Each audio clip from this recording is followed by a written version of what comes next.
Bagaimana nasib masa depan hukum negeri kita tentu juga tergantung dari para penegak hukumnya untuk melaksanakan aturan atau hukum yang tertulis di atas kertas. Masalahnya Bapak-bapak sekalian, hukum itu juga bagian dari produk politik. Ya kan, di mana ada orang-orang di dalamnya yang memproduksi hukum itu sendiri. Sebelum lebih jauh kepada Anda berdua, Pak Jamin mungkin punya perspektif dari kacamata hukum pidana. Kalau nanti ini kemudian selesai deponering, what next setelah itu? Kaitannya juga dengan kasus-kasus hukum lain di negeri ini.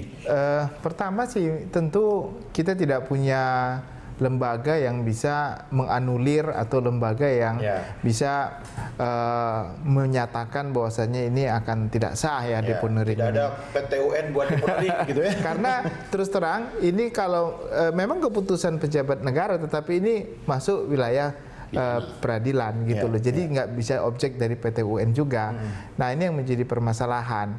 Bisa saja suatu ketika kita akan menemukan seorang jaksa agung yang benar-benar menyalahgunakan deponering ini.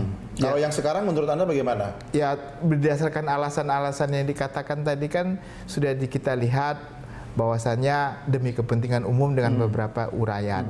Dan ini kalau menurut dalam ilmu hukum, kalau suatu putusan, kalau dianggap sebagai putusan sama Pak Fikar tadi, ada dua putusan yang sama, ini sudah jurisprudensi namanya. Ya. Kenapa saya bilang jurisprudensi? Karena sudah ada dua pimpinan KPK yang sama-sama mempunyai kasus yang hampir-hampir mirip dan diputuskan sama. Next time, ini akan sulit bagi jaksa untuk tidak mengeluarkan deponering karena sudah dilakukan oleh dua tahap yang sama ini. Itu yang pertama. Jadi saya melihatnya kita harus lebih hati-hatilah. Artinya sebagai jaksa agung dalam mengeluarkan deponering karena nggak ada lembaga eksaminasi secara secara untuk membatalkan itu. Yang kedua ini sudah dilakukan sebanyak 2 kali sehingga harus lebih diperhatikan lagi. Pak, nah, saya jadi ingat nih kalau kasusnya Abraham Samad itu di deponering, nama-nama yang terkait dengan kasus AS sendiri masih ingat mungkin Feryani Lim dan teman-teman yang lain yang juga terkait dengan kasus ini, apakah mereka juga otomatis bisa dideponeringkan atau bagaimana kelanjutannya? Ya tentu kalau itu kan dari pelapor kan, artinya mereka kan cuma pelapor. Jadi pelapor tentu nggak ada kepentingan kalau mereka bukan yang berstatus tersangka lain dalam kasus Abraham Samad bagaimana statusnya kemudian? Kalau kasus utamanya kemudian deponering. Yang pasti ini kan hak prerogatif dan hanya eksklusif kepada sangat orang subjektif tersebut. Berarti kan? Ya, nanti kalau nanti dia ada kaitannya dengan kasus ini kan jadi barang bukti untuk meringankan atau bukti yang bisa membebaskan orang tersebut. Ya, jadi Feryani beda begitu kan? Feryani maju terus begitu. Tentu akan kasus yang berbeda. Deponering itu pada orang gitu, bukan pada kasus. Pada orangnya. Jadi subjeknya orang orangnya. Itu jelas begitu. Ya akan menimbulkan kegaduhan atau melanggar kepentingan umum dan sebagainya. Tapi yang ingin saya katakan gini, saya setuju bahwa semua kasus-kasus yang kriminalisasi, menurut saya itu harus dideponering. Ya, termasuk seperti yang dikatakan tadi Pak Arsul itu. Termasuk Antasari Azhar?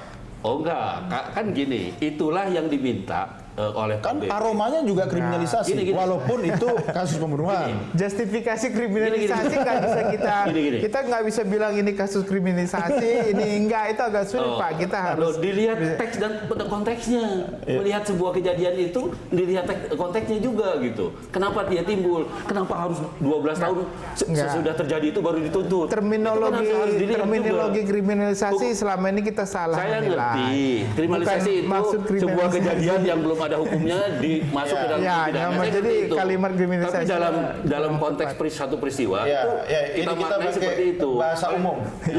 Oleh karena itu kalau menurut saya kasus-kasus yang dikriminalisasi ini dalam tanda kutip itu tadi. Boleh pakai tanda kutip. Itu kasus-kasus yang nggak masuk akal. Oleh karena itu saya sebut dalam beberapa kesempatan saya sebut ini adalah kemenangan akal sehat. Deponering ini kemenangan akal sehat. Agar kasus yang tidak masuk akal yang lain itu juga menang harus deponering. Oke, saya minta pendapat terakhir dari Pak Arsul Sani. Silakan Pak.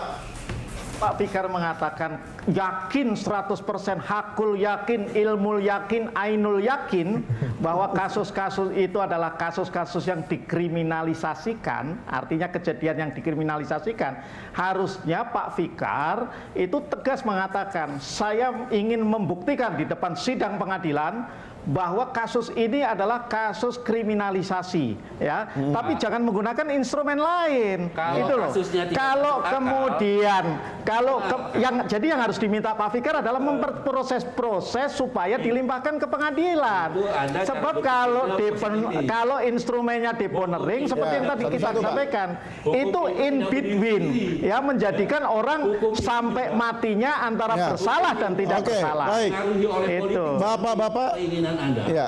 juga dipengaruhi oleh ekonomi. Ya. Anda kayak nggak tahu aja sebagai seorang pengacara, hukum ini tidak murni penegakan hukum.